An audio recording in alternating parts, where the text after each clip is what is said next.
മലയാളത്തിൽ ഒട്ടനവധി സിനിമകളുണ്ട്, cinema പ്രവർത്തകരുണ്ട്, super താരങ്ങളുണ്ട്. ഈ സൂപ്പർ താരങ്ങൾ തമ്മിൽ മാനസികമായി എപ്പോഴും നല്ല ഐക്യത്തിലാണ്, സൗഹാർദ്ദത്തിലാണ്.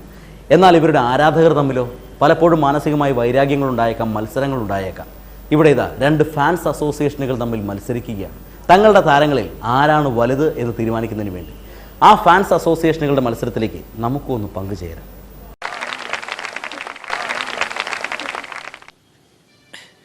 മമ്മൂട്ടി ഫാൻസ് അസോസിയേഷന് എന്റെ വിനീതമായ നമസ്കാരം. മോഹൻലാൽ ഫാൻസ് അസോസിയേഷന് എന്റെ വന്ദനം. വന്ദനം കൊണ്ട് കാര്യമില്ല, നമസ്കാരമാണ് ഏറ്റവും വേണ്ടത്. അതല്ല, വന്ദനത്തിലാണ് മോഹൻലാൽ ഉള്ളത്. അതുകൊണ്ട് കാര്യമില്ലല്ലോ, എവിടെയും മമ്മൂട്ടി നിറഞ്ഞു നിൽക്കുകയല്ലേ. ഉഗ്രമൂർത്തിയാണ് മമ്മൂട്ടി. പ്രിയമുള്ളവരെ, മമ്മൂട്ടി ഫാൻസ് അസോസിയേഷൻ ഒച്ചപ്പാട് ബഹളത്തിനൊന്നും പോകണ്ട. അവരാൾക്കാർ കുറവാണ്.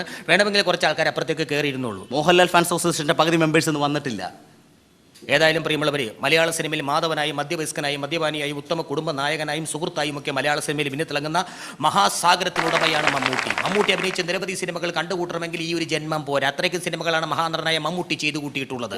അങ്ങനെയുള്ള മമ്മൂട്ടി സിനിമാ ഫീൽഡിൽ വന്നിട്ട് ഇന്ന് ഈ 75 വർഷം തികയാണെന്ന് ഉച്ചക്ക് 2:30 വരും. 75 അല്ല 25. അത് മോഹൻലാൽ വന്നിട്ട് 25 ആയുള്ളൂ, മമ്മൂട്ടി വന്നിട്ട് 75 ആയി. 50 ഇവൻ അറിയാതെ പോയി. പ്രിയമുള്ളവരെ, മലയാള സിനിമയിലെ മമ്മൂട്ടി വെറും മമ്മൂട്ടിയല്ല, ഭരത് മമ്മൂട്ടിയാണ്. മോഹൻലാലും വെറും മോഹൻലാലല്ല, താളസമന്വയമായ ഭരതം എന്ന ചിത്രത്തിലൂടെ ഭരത് അവാർഡ് കരസ്ഥമാക്കിയ ലാലേട്ടൻ വെറും മോഹൻലാലല്ല, ഭരത് മോഹൻലാലാണ്. നിരവധി സിനിമകൾ നമ്മൾ കണ്ടിട്ടുണ്ട്, കോമഡി സിനിമകൾ, ട്രാജഡി സിനിമകൾ. പക്ഷേ ജനങ്ങൾ വിങ്ങിപ്പൊട്ടുന്ന സിനിമകൾ മലയാള സിനിമയ്ക്ക് സംഭാവന ചെയ്തിട്ടുണ്ടെങ്കിൽ ആ സിനിമയിൽ നായകനായിട്ട് അഭിനയിച്ചിട്ടുള്ളതും നമ്മളെ കരയിപ്പിച്ചിട്ടുള്ളതും മമ്മൂട്ടി എന്ന 3 അക്ഷരമുള്ള മായുള്ള നടനാണ്.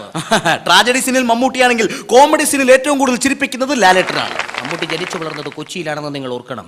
അത് നിങ്ങൾ മനസ്സിലാക്കണം. ചെമ്പിലാണ് ജനിച്ചു വളർന്നതെങ്കിലും കൊച്ചിയിലാണ് താമസം. ഒരു കാര്യം നിങ്ങൾ മനസ്സിലാക്കണം, തിരുവനന്തപുരം ജില്ലയിൽ ജനിച്ചു വളർന്നില്ലെങ്കിലും തിരുവനന്തപുരം ഭാഷ കൈകാര്യം ചെയ്ത് എന്തിനാപ്പി എന്ന് ചോദിച്ചുകൊണ്ട് രാജമാണിക്യം എന്നുള്ള സിനിമ സൂപ്പർ ഹിറ്റ് പദവിയിലേക്ക് ഉയർത്ത ഏക നടനാണ്. ആ ഒരൊറ്റ സിനിമ ഹിറ്റാക്കിയവരാണ് മമ്മൂട്ടി. നമ്മുടെ സ്വന്തം കൊച്ചി കേരളത്തിന്റെ തലസ്ഥാനമായ തിരുവനന്തപുരം നഗരത്തിൽ ജനിച്ചു വളർന്ന് ഒട്ടനവധി ഹിറ്റുകൾ നമുക്ക് സമ്മാനിച്ച നടനാണ് ശ്രീ മോഹൻലാൽ. മമ്മൂട്ടി ഗൃഹനാഥനാണ്, കുടുംബനാഥനാണ്. അങ്ങനെയുള്ള മമ്മൂട്ടിക്ക് 2 മക്കളുണ്ട്, ഒരാണും ഒരു പെണ്ണും. മമ്മൂട്ടിക്ക് 2 മക്കളുണ്ടെങ്കിൽ മോഹൻലാൽ അതുപോലെ അല്ലെങ്കിലും 2 മക്കളുണ്ട്, ഒരു പെണ്ണും ഒരാണും. എവിടെ ചെന്നാലും മമ്മൂട്ടിയെ കാണാം. പ്രത്യേകിച്ച് ന്യൂഡൽഹി ചെന്നാലും, ദുബായി ചെന്നാലും, സ്വന്തം വീട്ടിൽ ചെന്നാലും, ലൊക്കേഷനിൽ ചെന്നാലും മമ്മൂട്ടിയെ കാണാം. ഞാൻ പിറന്ന നാട്ടിലും വെള്ളാനകളുടെ നാട്ടിലും ചെന്നാൽ മോഹൻലാലിനെ കാണാം. മലയാള സിനിമയുടെ വല്യേട്ടനാണ് മമ്മൂട്ടി. മലയാള സിനിമയുടെ ബാലേട്ടനാണ് മോഹൻലാൽ. യാത്രയിൽ മമ്മൂട്ടി ഉണ്ട് സുഹൃത്തുക്കളെ. അതിനു മുമ്പ് ഒരു മൊഴിയുണ്ട്, യാത്രാമൊഴി. അതിൽ മോഹൻലാൽ ഉണ്ട്. നിരവധി പക്ഷികളെ നമ്മൾ കണ്ടിട്ടുണ്ട്. മമ്മൂട്ടി വെളുത്ത പക്ഷിയാണ്. അങ്ങനെയുള്ള വെളുത്ത പക്ഷി കറുത്ത പക്ഷി എന്ന സിനിമയിലെ നായകനായി അഭിനയിച്ചുകൊണ്ട് ആ സിനിമ സൂപ്പർ ഹിറ്റിലേക്ക് പദവിയിലേക്ക് ഉയർത്തി. കറുത്ത പക്ഷിയും വെളുത്ത പക്ഷിയും അല്ല കാര്യം, നമ്മൾ ഏവരും കണി കണ്ടുകൊണ്ടിരുന്ന ഒരു പക്ഷിയുണ്ട്, കിഴക്കൊണ്ടിരും പക്ഷി. അതിൽ ലാലേട്ടനുണ്ട്. ഇവരെന്തായി പറയുന്നത്? വല്ല വിവരമുണ്ട്? വിവരവും വിദ്യാഭ്യാസം ഇല്ലാത്തവനൊക്കെയാണ് ഇതിന്റെ അസോസിയേഷന്റെ സെക്രട്ടറി ആയിരിക്കുന്നത്. പ്രിയമുള്ളവരെ, നിന്നെ എനിക്ക് വേണം. നിന്നെ ഇനി ഒരു കോടതിക്ക് ഞാൻ വിട്ടുകൊടുത്തില്ല. നിന്നെ കുറിച്ച് ജനങ്ങൾ കഥകളും കവിതകളും രചിച്ചിരിക്കുന്നു. നിന്നെ എനിക്ക് വേണമെന്ന് പറഞ്ഞുകൊണ്ട് കുറ്റവാളിയുടെ മുഖത്ത് നോക്കി തോക്ക് ചൂണ്ടിയവനാണ് മമ്മൂട്ടി എന്ന് നമ്മൾ മനസ്സിലാക്കണം. അതിമോഹമാണ് മോനെ ദിനേശ, അതിമോഹം എന്ന് പറഞ്ഞത് മോഹൻലാലാണ്.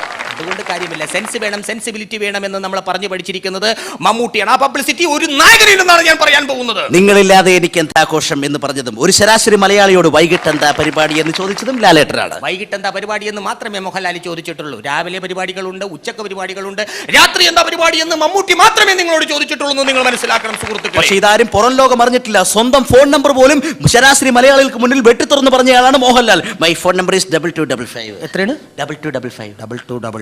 അങ്ങനെ മോഹൻലാലിന്റെ നമ്പർ കിട്ടിയിരിക്കുകയാണ്. ഇനി എന്ത് വിവരം ഉണ്ടെങ്കിലും വിശേഷമുണ്ടെങ്കിലും നമുക്ക് നേരിട്ട് മോഹൻലാൽ വിളിച്ച് സംസാരിക്കാം. ഇതേപോലെ അണ്ടാമണ്ടന്മാരോട് നമുക്ക് സംസാരിക്കേണ്ട ആവശ്യമില്ല സുഹൃത്തുക്കളെ. ദി കിങ് ആണ് മമ്മൂട്ടി എന്ന് നമ്മൾ മനസ്സിലാക്കണം.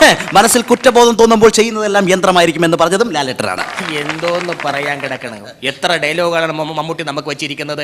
എത്ര വന്നാലും എനിക്ക് പറക്കാതെ പോയി മകരല്ലേ നീ മടങ്ങിപ്പോ എന്ന് പറഞ്ഞത് മമ്മൂട്ടി മാത്രമാണ് സുഹൃത്തുക്കളെ. ദിനേശ എന്ന് പറഞ്ഞതും മോഹൻലാൽ. സ്നേഹമുള്ള സിംഹമാണ് മമ്മൂട്ടി. സ്നേഹമുള്ള സിംഹമാണെങ്കിൽ നരസിംഹമാണ് മോഹൻലാൽ. മുദ്രകൾ കാട്ടി നമ്മളെ മലയാള സിനിമയുടെ മായാ പ്രപഞ്ചത്തിലേക്ക് നമ്മളെ എത്തിച്ചവനാണ് മമ്മൂട്ടി എന്ന് നമ്മൾ മനസ്സിലാക്കി. വെറും മുദ്രയല്ല, പാദമുദ്ര കാട്ടിയവരാണ് മോഹൻലാൽ. എല്ലാവരുടെയും മാനസത്തിൽ മമ്മൂട്ടിയുണ്ട്. പ്രത്യേകിച്ച് സൂര്യമാനസത്തിൽ മമ്മൂട്ടി എന്ന നായകൻ, മമ്മൂട്ടി എന്ന അംബേദ്കർ, മമ്മൂട്ടി എന്ന ഹിറ്റ്ലർ നിറഞ്ഞു നിൽക്കുകയാണ് സുഹൃത്തുക്കളെ. സൂര്യമാനസത്തിലാണെങ്കിൽ സൂര്യ ഗായത്രിയിൽ മോഹൻലാലാണുള്ളത്. വിഷ്ണുവാണ് മമ്മൂട്ടി എന്ന് നമ്മൾ മനസ്സിലാക്കണം. ഇത്തരം ഒരുപാട് വിഷ്ണുമാരെ കൂട്ടിയിണക്കിയ ഒരു ലോകം തീർത്ത് വിഷ്ണു ലോകത്തിൽ മോഹൻലാൽ ഉണ്ട്. വെറും മാണിക്യമല്ല, നീ രാജമാണിക്യമാണെന്ന് പറഞ്ഞ് പഠിപ്പിച്ചതും ജനങ്ങളെ മനസ്സിലാക്കി തന്നതും മമ്മൂട്ടി മാത്രമാണ് സുഹൃത്തുക്കളെ. രാജമാണിക്യമല്ല, രാജാവിന്റെ മകനാണ് മോഹൻലാൽ.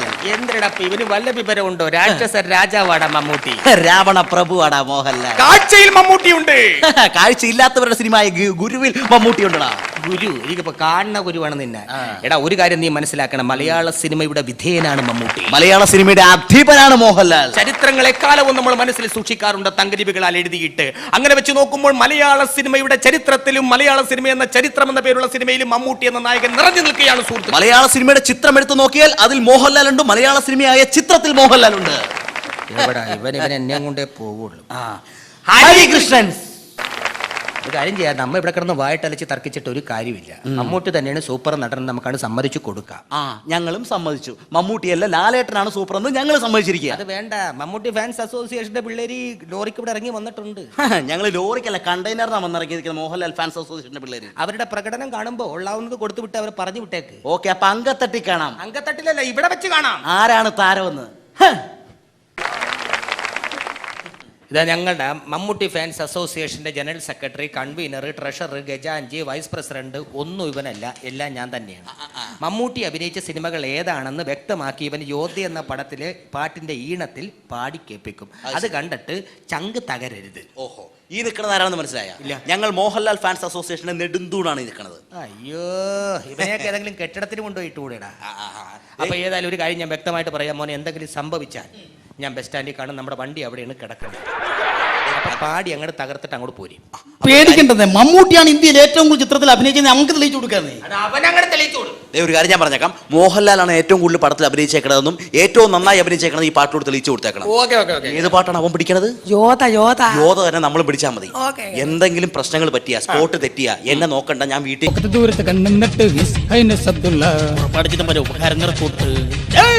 അടിമകളുടെ മകളാർക്കത് അങ്കിൾ ബെൻ സായം സന്ധ്യ ബട്ടർഫ്ലൈസ് തമ്മിൽ തമ്മിൽ പോയി പോയി അമരം അക്കരെ അംബേദ്കർ അർത്ഥം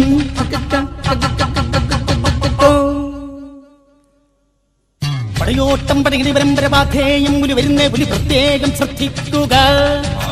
പഞ്ചാഗ്നിപാദ മുദ്ര പത്താം പുതിയം പത്രം പക്ഷേ പപ്പൻ പ്രിയപ്പെട്ട പപ്പൻ കളിക്കേളം കളിക്കാറ്റ് കാർണിവൽ പോയി കുട്ടേട്ടൻ പോയി കളിപ്പട്ടൻ കമലിൽ കിളിക്കൻ കടത്തണം പഴക്കട്ട് കൊടുരും പശുഗുരുത്തം സാമ്രാജ്യം സിദ്ധാർത്ഥ സ്ഫോടനം സംഘം സന്ദർഭം സാഗരം സാക്ഷി പഠിക്കാം സിൽസണ്ണും സദ്യം സഞ്ചാരി യോധ സുഗമോദേവി സർവകലാശാവിൻ കൊമ്പത്ത് മഞ്ഞിൽ വീരിഞ്ഞ പൂക്കൾ രാജാവിന്റെ മകൻ ഇന്ദ്രജാലം വില്ലർ വാർത്ത ജാഗ്രത വിഷ്ണു മഴകത്ത് മുൻപേ നീലഗിരി തെരുവിന് തരകൻ നായകൻ സാബു പമ്പയുടെ സ്വന്തം മപ്പൂസ് അയാൾ കഥകളുടെ ആണിച്ചപ്പ് ചെങ്കോൽ താളവട്ടം ഉസ്താദ് എയോട്ടോ ഗോൺമാൻ ജോണി വാക്കർ അപ്പുണി ചക്കരയാക്കം വിഷ്ണു ലോകം നാൽക്കവല ജാക്പോട്ട് പൂവിന് പുതിയ ഭൂന്തന്നൽ ഗാന്ധർവം നിർണയം ഉണ്ണികളെ ഒരു കഥ പറയാം ന്യൂഡൽഹി പിൻഗാമി ന്യായവിധി കഴ്വാരം ഭരതം യാത്ര ചിത്രം അധർവം അപ്പു പൂമുഖപ്പടി നിന്നെങ്കത്ത് number 20 Madras Gandhinagar second street Harikrishnans തന്നാണ് നമ്മൾ